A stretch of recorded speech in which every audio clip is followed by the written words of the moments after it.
Olha só, vou mostrar para vocês agora uma execução muito bacana que a gente realizou aqui, que foi a elevação de um contrapiso.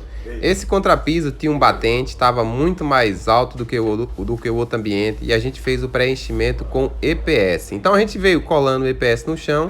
A gente colocou uma argamassa, mas essa colagem aí é simplesmente para ele não ficar se mexendo na hora que a gente estiver trabalhando por cima. Nem precisava colar, tá? Mas a gente resolveu colar.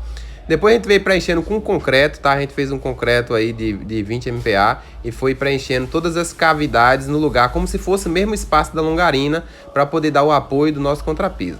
Em seguida a gente veio fazendo as lagartixas, o mestre, como algumas pessoas chamam, fora para poder preparar o guia para fazer o nosso contrapiso. A gente fez essa guia aí de uma ponta a outra, tanto do lado como em cima do EPS também. A gente veio fazendo a guia.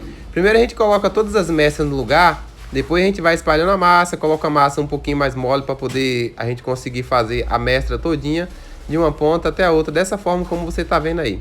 A gente utiliza o sarrafo para poder alinhar essa lagartixa, como o pessoal chama, entre uma mestra e outra. A gente faz isso em todas as laterais, depois a gente faz uma gororoba utilizando cimento, água e chapskin flex, derrama no chão e vem com a massa farofa colocando em toda a base do contrapiso. Eu costumo jogar a massa farofa, fazer uma compactação com uma enxada ou um batedor e depois desempolar utilizando uma desempoladeira daquela que ela é carrasquinhenta, que ela tem os dentinhos, tá? De plástico. E aí nessa parte aqui, que era a sequência da laje, a gente colocou aí os espaçadores, que a gente colocou uma malha pop para poder travar completo o contrapiso. A gente colocou esses espaçadores para levar a malha do EPS e veio com a massa farofa aplicando fora também.